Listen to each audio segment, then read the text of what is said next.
여러분 안녕하세요, 블랙입니다. 요즘 증시 상황을 이 사진으로 설명할 수 있을 것 같습니다. 무언가 뒤에서 먹구름이 몰려오면서 우리가 타고 있는 차를 덮칠 것 같은데요. 그렇지만 우리는 이를 피해 교묘하게 달아나고 있는 중입니다. 시장의 수많은 악재가 우리를 공격하고 있지만 우리의 증시는 떨어지지 않고 조금씩 오르고 있는 현재의 상황과 비슷하다고 볼 수 있습니다. 요즘에 새로운 악재가 하나 등장했는데요. 바로 인플레이션이 다시 재발할 수 있다는 두려움이 조금씩 생겨나고 있습니다. 인플레이션의 원인은 여러 가지가 있습니다만 먼저 중국이 이번에는 다를 것이다를 외치면서 엄청난 규모의 경기 부양책을 발표했습니다. 이미 몇 차례 정책을 발표했음에도 불구하고 지속적으로 추가 부양책 발표를 예고하고 있습니다. 물 들어올 때 노를 젓자라는 표현이 있죠. 이번 기회에 중국이 제대로 부양을 해보겠다는 발표를 했습니다. 그리고 이번에는 기존의 성장 동력인 부동산이 아니라 테크 기업 중심의 부양책을 발표함으로써 외국인인 우리에게도 어느 정도 투자할 먹거리가 생길 것 같기도 합니다.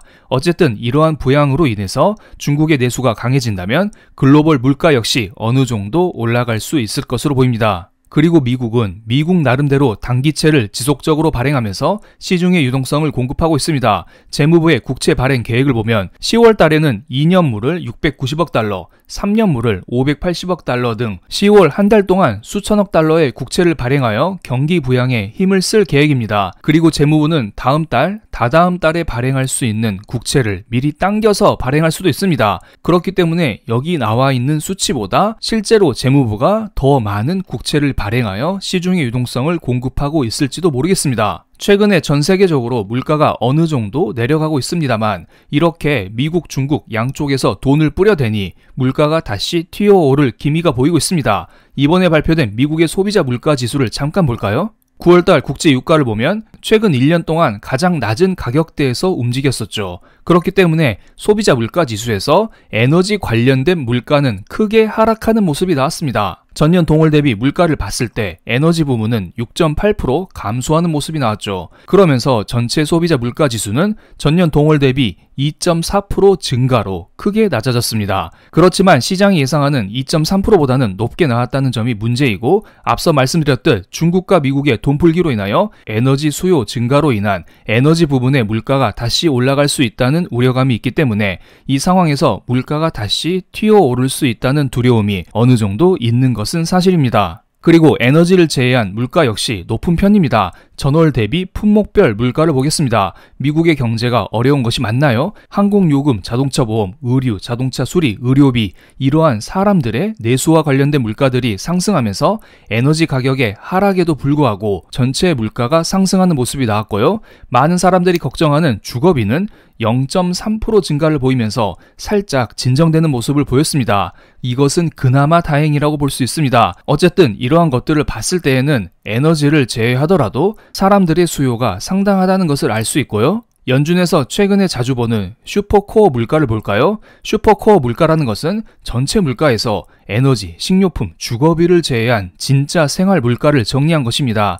잘 안 보이겠지만 검은색 선을 잘 보시면 매월 전월 대비 상승률이 증가하더니 이번 달에는 전월 대비 0.4% 증가하는 모습이 나왔습니다. 이렇게 돈을 뿌려대니 물가가 잡힐 리가 없겠죠? 현재 물가가 전년 동월 대비 2%대 초중반에서 움직이고 있는데요. 이런 흐름대로 가다가는 연말쯤이면 3%대 물가로 돌아서는 것은 거의 확실해 보입니다. 그렇다면 연준 입장에서 금리 인하를 더욱더 천천히 하거나 혹은 금리 인하를 중단해야 할 수도 있지 않을까요? 그런데 실제로 금리 인하 중단을 외치는 연준 위원이 등장했습니다. 일주일 전에만 해도 추가적인 B컷을 외쳤었던 라파엘 보스틱 애틀란타 연은 총재인데요. 현재 연준의 기조는 매 회의 때마다 금리를 천천히 내리는 것입니다. 그런데 이분은 갑자기 금리 동결 카드를 들고 나왔는데요. 물론 이분이 금리를 아예 동결하자 이런 말을 한 것은 아니고요.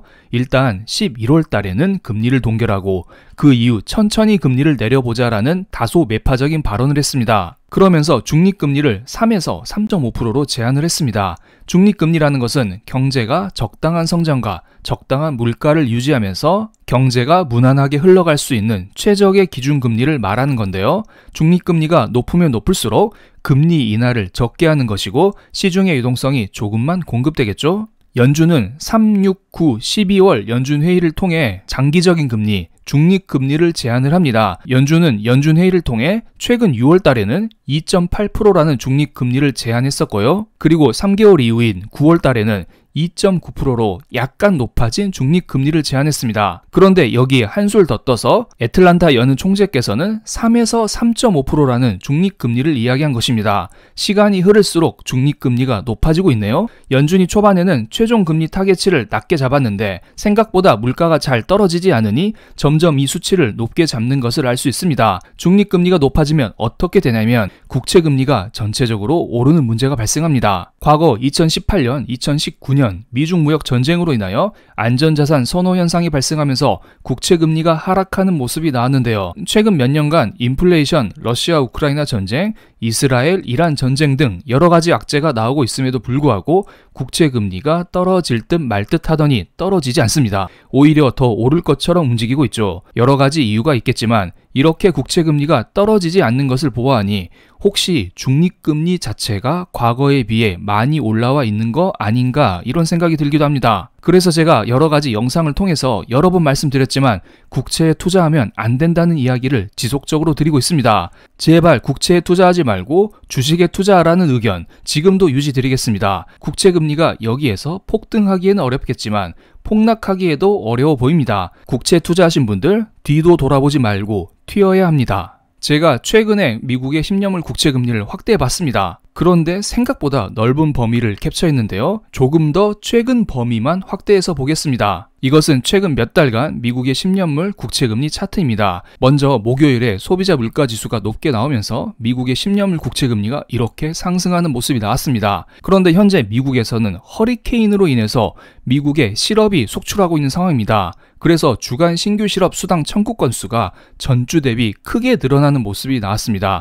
이것은 국채금리 하락 요인이죠. 그렇기 때문에 이날 소비자 물가지수로 인해서 국채금리가 올라가는 척하다가 다시 윗꼬리를 달고 상승폭이 제한되는 모습이 나왔습니다. 그리고 그 다음날 미국의 생산자 물가지수가 예상보다 낮게 나왔고요. 미시간대 소비자 심리지수 역시 예비치이긴 하지만 전월 대비 낮게 나오면서 생각보다 미국 경제가 엄청나게 좋진 않구나 이런 느낌과 함께 국채금리 역시 윗꼬리를 다는 모습이 나왔습니다. 미시간대 소비자 심리지수를 보면은 9월 달에는 70.1이 나왔는데 10월 달에는 68.9로서 전월 대비 1.7% 정도 감소하는 모습이 나왔네요. 추세적인 소비에는 큰 영향을 미치지는 않을 것으로 보이지만 어쨌든 단기적으로는 대선을 앞두고 사람들의 심리가 주춤하고 있다? 이렇게도 생각을 할 수 있을 것 같습니다. 그런데 방금 보여드렸듯 국채금리 자체가 올라가고 있긴 하지만 생각보다 크게 오르고 있지 않아요. 이스라엘 이란 전쟁도 여전히 현재 진행형 상태이고요.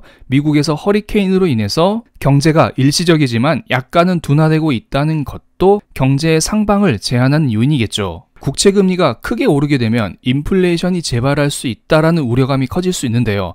어쨌든 지금은 그러한 우려감을 안고 있지만 다른 이슈도 많기 때문에 어느 정도 인플레이션 재발 이슈가 제한되고 있다. 이렇게 보시면 됩니다. 그래서 증시는 순환매를 보여주고 있어요. 금요일 밤 미국 증시를 보면은 전체적으로 상승 마감했지만 중소형주 중심인 러셀 2000 지수가 2%대나 올랐습니다. 이렇게 순환매를 하고 있는 것을 보아하니 미국 증시가 당장 꺾이기에는 무리가 있지 않을까 이런 생각이 들기도 합니다. 제가 영상을 자주 올려드리진 못합니다. 그래서 저는 그나마 제가 작성하기 쉬운 네이버 프리미엄 콘텐츠를 통해서 매일 아침 저녁 글을 통해서 여러분께 시장에 대한 이야기, 종목 이야기 이런 것들을 다양하게 드리고 있습니다. 투자에 대해서 조금 더 인사이트를 얻고 싶으신 분, 저와 끝까지 함께 가시고 싶으신 분들은 네이버 프리미엄 컨텐츠에 오셔서 함께 해주시면 감사하겠습니다. 그럼 오늘 영상 여기서 마치겠습니다. 제 영상이 마음에 드셨다면 구독, 좋아요, 알림 설정까지 부탁드릴게요. 감사합니다.